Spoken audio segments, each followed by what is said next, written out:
Perkenalkan,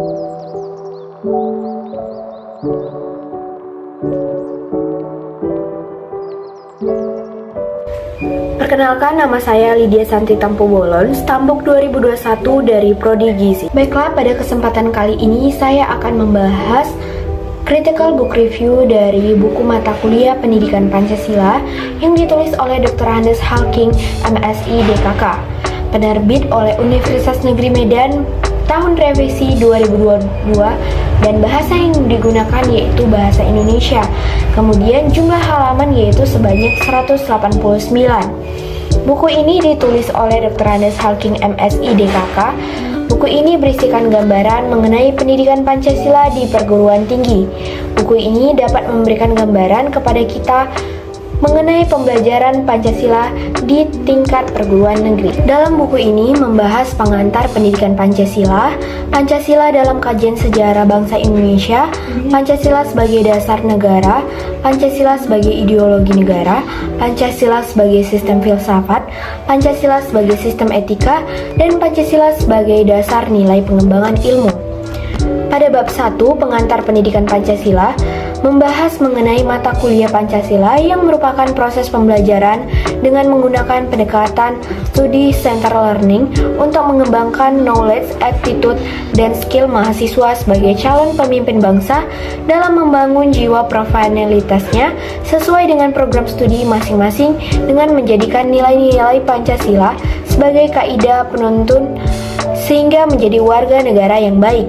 Kemudian pada bab 2 buku ini mengulas mengenai Pancasila dalam sejarah bangsa Indonesia, di mana Pancasila merupakan nilai dasar yang menjadi pijakan sebagai seluruh Indonesia, di mana Pancasila di masa depan harus mampu menjadi ideologi terbuka agar mampu mengisi kebutuhan warga negara yang semakin mengglobal dan terbukanya arus informasi, sehingga warga negara Indonesia harus menjadikan Pancasila sebagai pegangan hidup dalam mengarungi globalisasi. Pada bab 3 buku ini mengulas Pancasila sebagai dasar negara, di mana merupakan setiap sendi-sendi ketatanegaraan pada negara Republik Indonesia harus berdasarkan adanya kesesuaian dengan nilai-nilai Pancasila. Kemudian bab 4 dalam buku ini membahas mengenai Pancasila sebagai ideologi negara. Pancasila sebagai ideologi negara membawakan nilai-nilai tertentu yang digali dari realisasi sosial budaya bangsa Indonesia. Oleh karena itu, maka ideologi Pancasila membawakan kekhasan tertentu yang membedakannya dengan ideologi lain. Kemudian, pada bab 5, pada buku ini membahas Pancasila sebagai sistem filsafat, di mana sebagai suatu sistem filsafat atau pandangan dunia, Pancasila merupakan satu kesatuan. Pancasila terdiri dari 5 sila yang masing-masing mempunyai asas dan fungsinya masing-masing, tetapi merupakan rangkaian suatu tujuan tertentu, yaitu suatu masyarakat yang adil dan makmur. Namun demikian, sila-sila tersebut bersama-sama merupakan suatu kesatuan utuh dan bulat, di mana setiap sila tersebut tidak dapat dipisahkan antara satu yang lainnya, sehingga Pancasila merupakan satu kesatuan mutlak yang bersifat majemuk, tunggal, dan konsekuensinya setiap sila-sila tidak dapat berdiri sendiri dari yang lainnya. Selanjutnya yaitu bab 6. Bab 6 pada buku ini mengulas tentang Pancasila sebagai sistem etika. Pancasila sebagai sistem etika berarti Pancasila merupakan kesatuan sila-sila Pancasila. Sila-sila Pancasila itu saling berhubungan, saling bekerja sama untuk mewujudkan suatu tujuan tertentu, dan secara keseluruhan merupakan suatu kesatuan yang utuh. Pancasila sebagai sistem etika bertujuan untuk mewujudkan nilai-nilai Pancasila dalam kehidupan bermasyarakat, berbangsa, dan bernegara. Kemudian pada bab terakhir yaitu bab 7 dalam buku ini, yaitu membahas Pancasila sebagai dasar nilai pengembangan ilmu, yang artinya kelima sila Pancasila merupakan pegangan dan pedoman dalam pengembangan ilmu pengetahuan dan teknologi. Pentingnya Pancasila sebagai dasar nilai pengembangan ilmu bagi mahasiswa adalah untuk memperlihatkan peran Pancasila sebagai rambu-rambu normatif bagi pengembangan ilmu pengetahuan yang ada di Indonesia. Buku ini dikemas dengan cover yang bagus dan baik dengan menggunakan kertas berbahan kasar yang ringan, dan bahasa yang digunakan di dalam buku ini adalah bahasa Indonesia yang baku dan formal namun mudah dipahami. Dan materi yang disampaikan pada buku ini sangat bersambungan atau memiliki keterkaitan antara materi yang satu dengan materi yang lainnya. Buku ini juga memiliki penjelasan yang cukup lengkap sehingga menambah wawasan mahasiswa yang membacanya. Selain memiliki kelebihan, buku ini juga memiliki kekurangan. Di antaranya, penulisan dalam buku ini masih kurang rapi dan masih banyak kesalahan dalam penulisan yang tidak sesuai dengan ejaan bahasa Indonesia yang disempurnakan. Dengan berbagai kelebihan dan kekurangan buku ini tetap layak dibaca karena memberikan gambaran mengenai pendidikan Pancasila bagi mahasiswa agar mahasiswa dapat menerapkan nilai-nilai Pancasila dalam kehidupan sehari-hari dan menjadi warga negara yang baik. Perkenalkan, nama saya Ignatius Tanggang dari kelas A, Prodi Gizi Unimed tahun 2021, Fakultas Teknik. Pada video kali ini saya akan melakukan critical book review pada buku yang berjudul Pendidikan Pancasila dan Kewarganegaraan yang ditulis oleh Dr. Asep Sulaiman, MPD. Buku ini diterbitkan oleh CV Arvino Raya di Kota Bandung pada tahun 2015 dengan 79 halaman. Pada bagian pendahuluan buku ini membahas tentang latar belakang dan pendidikan Pancasila. Pancasila sebagai suatu hasil karya besar bangsa kita yang setingkat dengan paham atau isme-isme besar dunia dewasa ini, seperti liberalisme, sosialisme, dan komunisme. Reformasi ke arah terwujudnya masyarakat dan bangsa yang sejahtera tidak cukup hanya dengan mengembangkan dan membesarkan kebencian, mengorbankan sikap dan kondisi konflik antarita politik, melainkan dengan segala kemampuan intelektual serta sikap moral yang arif demi perdamaian dalam kesejahteraan bangsa dan negara sebagaimana yang telah diteladankan oleh para pendiri negara kita dahulu. Buku ini berisikan definisi Pancasila sebagaimana dasar filsafat negara Indonesia, di mana secara etimologis Pancasila berasal dari bahasa Sanskerta. Panca artinya 5, sedangkan sila artinya dasar. Sendi atau unsur, jadi Pancasila mengandung arti 5 dasar, 5 sendi atau 5 unsur. Buku ini memaparkan Pancasila dalam sejarah perjuangan bangsa, mulai dari zaman Kutai, Sriwijaya, kerajaan sebelum Majapahit, kerajaan Majapahit, zaman penjajahan, kebangkitan nasional, sidang BPUPKI, yang pertama dan yang kedua, proklamasi kemerdekaan, dan sidang PPM, hingga sidang PPKI. Selain itu, buku ini juga berisikan tentang Pancasila merupakan sistem filsafat, di mana dalam buku ini dijelaskan kesatuan sila-sila Pancasila pada hakikatnya bukanlah hanya merupakan suatu kesatuan yang bersifat formal dan logis, namun juga meliputi kesatuan dasar ontologis, dasar epistemologis, serta dasar aksiologis dari sila-sila Pancasila. Pancasila sebagai paradigma kehidupan masyarakat, berbangsa dan bernegara, dijelaskan secara filosofis. Hakikat kedudukan Pancasila sebagai paradigma pembangunan nasional mengandung suatu konsekuensi bahwa dalam segala aspek pembangunan nasional kita harus mendasarkan pada hakikat nilai sila-sila Pancasila. Buku ini secara garis besar membahas tentang kewarganegaraan, identitas nasional, negara, konstitusi, demokrasi, otonomi daerah, pemerintahan yang baik, hak asasi manusia atau HAM, dan masyarakat madani dengan memaparkan suatu karakteristik warga negara yang demokrat, unsur-unsur terbentuk identitas nasional, unsur-unsur negara, sejarah lahirnya konstitusi, unsur demokrasi, efisiensi dan efektivitas penyelenggaraan pemerintahan, prinsip pemerintahan yang baik, perkembangan HAM dan sejarah perkembangan masyarakat madani secara lengkap. Buku ini sangat cocok untuk dijadikan referensi maupun buku pegangan bagi mahasiswa dalam pengembangan ilmu Pancasila dengan cover buku yang simpel dan warna merah biru yang bergambarkan burung Garuda secara tidak langsung melambangkan Pancasila dasar negara Indonesia. Selain itu, buku ini juga dapat diakses melalui internet karena buku ini tersedia dalam bentuk e-book tanpa ada biaya apapun untuk mendownloadnya. Buku ini juga memiliki kekurangan, yaitu isi buku ini lebih dominan ketulisan sehingga mungkin bagi mahasiswa merasa bosan untuk mempelajari buku ini. Dan juga isi buku ini terlalu polos, hanya berwarna hitam putih. Namun, kekurangan tersebut tidaklah mengurangi kualitas buku ini karena suatu buku diciptakan untuk memberikan ilmu pengetahuan bagi khalayak banyak. Sekian video dari saya, kiranya critical book ini dapat bermanfaat bagi kita semua.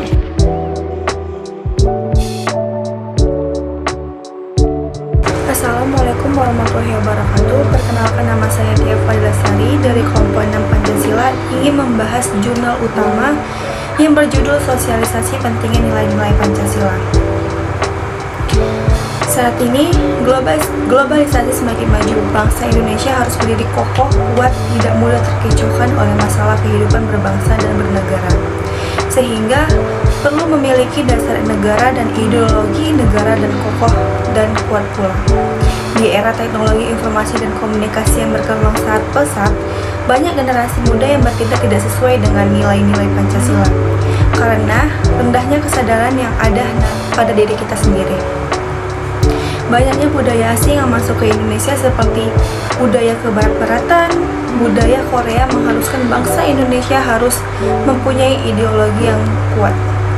Salah satunya adalah menerapkan nilai-nilai dalam Pancasila di kehidupan sehari-hari. Mempelajari Pancasila lebih dalam menjadikan kita sadar sebagai bangsa Indonesia yang memiliki jati diri dan untuk menunjukkan identitas bangsa yang lebih bermartabat dan budaya tinggi. Untuk itulah, diharapkan penjelasan mengenai pentingnya Pancasila sebagai ideologi yang membangun kesejahteraan bangsa. Rumusan masalahnya, yang pertama, apa yang dimaksud dengan Pancasila? Dan yang kedua, bagaimana Pancasila itu terbentuk? Yang ketiga, apa saja nilai-nilai yang terkandung dalam Pancasila? Dan tujuan kegiatannya adalah terciptanya peserta didik yang cinta Pancasila. Yang kedua, menanamkan nilai-nilai Pancasila yang merupakan ideologi negara kita. Yang ketiga, menerapkan perilaku sesuai dengan isi dari butir-butir Pancasila. Yang keempat, terciptanya pemahaman mengenai Pancasila sebagai dasar negara. Yang kelima, menjadikan Pancasila sebagai pedoman untuk berperilaku di masyarakat. Kemudian ada manfaat kegiatan. Program kegiatan sosialisasi ini diharapkan memberikan manfaat untuk mahasiswa selaku panitia acara dan juga manfaat untuk peserta didik di MI Ma'aruf Sidomukti. Manfaat untuk mahasiswa yakni melatih kekompakan mahasiswa dan keberanian berbicara di depan umum. Juga menjadi sarana untuk melatih pola pikir mahasiswa. Tahap pertama adalah penyampaian materi. Sebelum materi dimulai, kami melakukan pembukaan terlebih dahulu seperti dengan perkenalan anggota KKN Sidomukti. Pada tahap ini dijelaskan mengenai arti Pancasila, sejarah Pancasila, lalu arti dari tiap simbol dalam lambang Pancasila, mulai dari arti warna emas pada burung Garuda Pancasila hingga simbol-simbol dalam perisai Pancasila yang dijelaskan secara lengkap. Kemudian hal yang paling penting yakni nilai-nilai Pancasila yang diterapkan dalam kehidupan sehari-hari. Dan yang terakhir, menunjukkan video mengenai penerapan nilai-nilai Pancasila dalam kehidupan bermasyarakat dan bernegara. Tahap kedua adalah tanya jawab. Dengan peserta didik, pada tahap ini dilakukan tanya jawab dengan siswa kelas 5 MI Ma'aruf Sidomukti. Peserta didik diberikan kesempatan untuk memberikan pertanyaan. Di tahap ini muncul pertanyaan mengenai hari lahir Pancasila, perumusan Pancasila, dan tanggal yang penting dalam sejarahnya terciptanya Pancasila yang kemudian kami paparkan satu persatu. Tahap ketiga yakni pembagian hadiah untuk peserta didik. Pada tahap ini, kami memberikan bingkisan kecil untuk peserta didik yang di dalamnya berisi buku, pensil, dan penghapus untuk peserta didik yang dapat menjawab pertanyaan dari kami. Hasil dan pembahasan. Hasil dari sosialisasi pentingnya nilai-nilai Pancasila dalam kehidupan sehari-hari, yaitu siswa-siswi kelas 5 MI Ma'arif Sidomukti lebih memahami dan mengetahui tentang pentingnya menerapkan nilai-nilai Pancasila sesuai dengan 5 sila dalam Pancasila. Para siswa. Assalamualaikum warahmatullahi wabarakatuh. Nama saya Afrialdi Hasian Siregar dari kelompok 6 akan menyampaikan jurnal kedua dari kelompok kami dengan judul Pendidikan Pancasila sebagai Upaya Membentuk Karakter yang Jujur. Yang pertama ada pendahuluan. Bagi generasi milenial yang terlahir di abad ke-21, perilaku meniru merupakan hal yang lumrah, baik melalui tontonan televisi maupun akibat tuntunan teman sebaya terhadap tokoh idola. Kebiasaan meniru terhadap figur panutan tidak selalu mengenai tentang ucapan dan penampilan, akan tetapi terhadap tindakan juga. Tontonan sinetron tertentu lambat laun berhasil memupuk perilaku individu, mulai dari gaya hidup yang glamor sampai perilaku membangkang terhadap orang tua. Terlebih di era globalisasi sekarang ini yang ditandai dengan kemajuan teknologi, sehingga nilai-nilai kesopanan dan budi pekerti seakan telah diabaikan. Selain faktor meniru, faktor lingkungan juga turut serta dalam membentuk perilaku seseorang. Lingkungan agamis misalnya akan membentuk perilaku masyarakat yang religius. Sebaliknya dengan yang lingkungan bebas akan membentuk perilaku masyarakat yang arogan dan tak kenal dengan etika. Dalam menangani masalah karakter, siswa tidak cukup hanya dengan mengandalkan salah satu pihak saja, yakni lembaga sekolah. Akan tetapi menjadi tugas bersama antara orang tua, siswa, dan guru. Di sekolah, masalah karakter dapat diatasi dengan pendidikan karakter. Pendidikan karakter dapat dilaksanakan melalui berbagai jenis mata pelajaran, seperti pelajaran agama dan pendidikan Pancasila. Pendidikan Pancasila menanamkan sikap dan perilaku dalam kehidupan sehari-hari yang didasarkan pada nilai-nilai Pancasila. Nilai Pancasila tersebut terdiri dari nilai ketuhanan, terdiri dari nilai manusia, nilai persatuan, nilai kerakyatan, dan nilai keadilan. Yang mana dari sila-sila ini dapat menjadi penilaian terhadap perubahan karakter siswa. Kemudian ada pembahasan. Berdasarkan wawancara dengan guru mata pelajaran tersebut, diperoleh informasi bahwa pendidikan Pancasila tidak hanya transformasi pengetahuan, akan tetapi sebagai media untuk membentuk kepribadian siswa yang sesuai dengan nilai Pancasila. Oleh karena itu, di setiap pembelajaran selalu disisipkan pesan moral yang dapat dijadikan contoh bagi siswa. Pada penelitian jurnal ini, banyak dari identifikasi ketidakjujuran para siswa yang mana mereka terlambat datang ke sekolah dan memberikan berbagai macam alasan dengan tujuan untuk menghindari hukuman yang akan diberikan oleh guru. Dari beberapa alasan tersebut, ada yang terindikasi mengada-ngada alasan. Jadi, untuk meminimalisir kejadian yang serupa, guru pendidikan Pancasila memberikan hukuman berupa duduk di meja paling depan, dengan harapan tetap mengikuti pembelajaran dengan baik. Maka peran seorang guru untuk menyampaikan pesan-pesan Pancasila harus meluas agar semakin lama para siswa diberikan arahan untuk dapat mengikuti peraturan-peraturan yang ada di sekolah. Dengan demikian, para siswa akan membuat timbulnya keterbiasaan untuk menjalankan aturan-aturan yang ditetapkan dengan baik. Dan terakhir ada kesimpulan. Kesimpulan yang dapat diambil dari jurnal ini adalah kejujuran para siswa terlihat pada saat mereka telah terbiasa dengan apa yang mereka lihat dari para guru di sekolah, sehingga membuat mereka mencontoh hal-hal baik dan arahan yang diberikan guru. Akan tercerminkan sifat yang diharapkan pada pendidikan Pancasila sebagai sarana mengajarkan tentang moral yang harus sesuai dengan kepribadian bangsa Indonesia. Mungkin sekian penyampaian jurnal dari kelompok kami. Assalamualaikum warahmatullahi wabarakatuh. Dan jurnal ketiga yaitu berjudul Pendidikan Pancasila sebagai Pendidikan Multikultural. Pendahuluannya, Indonesia merupakan negara multikultural yang keanekaragamaannya diakui oleh bangsa-bangsa lain. Dilihat dari letak geografisannya yang terbentang luas, menjadi Indonesia memiliki keanekaragamaan. Hal ini merupakan suatu anugerah yang sudah seharusnya kita syukuri, lestarikan, dan jaga keragaman tersebut bagaikan pisau bermata dua yang dapat menjadi anugerah bagi kita semua, namun di sisi lain juga dapat menjadi suatu tantangan. Di era globalisasi saat ini banyak terjadi perkembangan dan perubahan sikap, pola pikir, tingkah laku, sosial, budaya, politik, bahkan seluruh aspek yang ada. Oleh karena itu, peran pendidikan Pancasila sebagai pendidikan multikultural dapat mengembangkan karakter cinta, damai, dan sikap toleransi untuk mencegah timbulnya konflik masyarakat multikultural.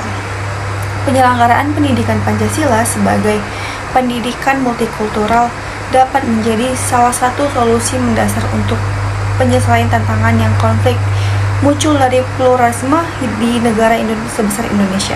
Pendidikan Pancasila adalah dasar ideologi untuk mengelola perbedaan dan pluralisme yang ada, kemudian sebagai dasar pendidikan multikultural yang diterapkan.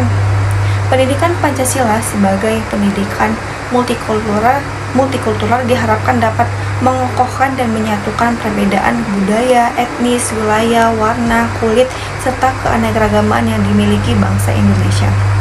Di samping itu, multikultural diharapkan juga mampu memperkuat bangsa Indonesia agar tidak mudah terseret arus bangsa luar dan tetap berpegang pada nilai-nilai Pancasila.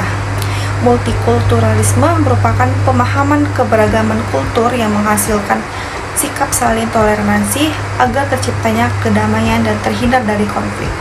Sedangkan pendidikan multikultural adalah pendidikan tentang keberagaman budaya. Sehingga pendidikan multikultural merupakan sebuah pendidikan tentang cara menanggapi keberagaman kebudayaan yang ada di tengah masyarakat yang terdiri dari berbagai perbedaan. Selanjutnya adalah pembahasan yang pertama tentang kebijakan implementasi pendidikan multikulturalisme dalam institusi pendidikan. Di dalam sekolah maupun kampus haruslah didasari oleh nilai-nilai Pancasila sebagai pendidikan multikultural. Implementasi yang dilakukan adalah tidak adanya diskriminasi, penghinaan, atau perbuatan tidak menyenangkan kepada peserta didik atau siapapun karena perbedaan ras, warna kulit, budaya, agama, dan sebagainya. Harus dipupuk rasa cinta, menghargai, dan menghormati terhadap sesama. Penekanan bahwa keberagaman yang ada merupakan salah satu hal yang harus dijaga dan dijalani dengan saling toleransi. Memberikan kenyamanan kepada orang lain untuk beribadah, merayakan hari besarnya, memberi ruang orang lain untuk menjalankan ajaran agama yang dianut, ataupun menjalankan ritual adat yang masih dipegang hingga saat ini. Yang kedua adalah tentang nilai-nilai Pancasila dalam pendidikan multikultural. Sebagai negara yang berideologikan Pancasila, Indonesia memiliki falsafah hidup yang mampu mencakup kebutuhan bangsa Indonesia. Dalam kehidupan bermasyarakat, berbangsa, dan bernegara, Pancasila sangatlah relevan untuk menghadapi permasalahan yang ada. Pancasila memiliki nilai-nilai multikultural dan yang menjadikan dasar agar tidak terjadinya gesekan antara warga negara akibat pluralisme. Keadaan geografis Indonesia yang berupa kepulauan memungkinkan keberagaman subur di Indonesia. Ragam budaya, etnis ataupun ras, bahasa, suku, agama, sehingga dengan tepat jika Pancasila sebagai pendidikan multikultural karena Pancasila mengandung nilai-nilai multikultural. Terakhir adalah kesimpulan. Kesimpulan yang dapat diambil adalah diperlukan upaya mendasar untuk memperkuat dan memperkokoh kemajemukan yang ada. Melalui pendidikan Pancasila sebagai pendidikan multikultural diharapkan mampu mengenalkan keanekaragaman yang dimiliki Indonesia. Selanjutnya, setelah siswa ataupun mahasiswa tahu dan kenal budaya yang dimiliki Indonesia, maka diharapkan akan timbul rasa cinta dan nasionalisme untuk menjaga dan menghargai keberagaman yang ada. Implementasi urgensi pendidikan Pancasila sebagai pendidikan multikultural sangatlah tinggi karena banyaknya konflik yang ada dan perlu untuk dicari solusinya. Nilai-nilai yang terkandung dalam Pancasila dapat diimplementasikan dalam kehidupan bermasyarakat, berbangsa, dan bernegara. Mungkin sekian penyampaian jurnal ketiga kami. Assalamualaikum warahmatullahi wabarakatuh.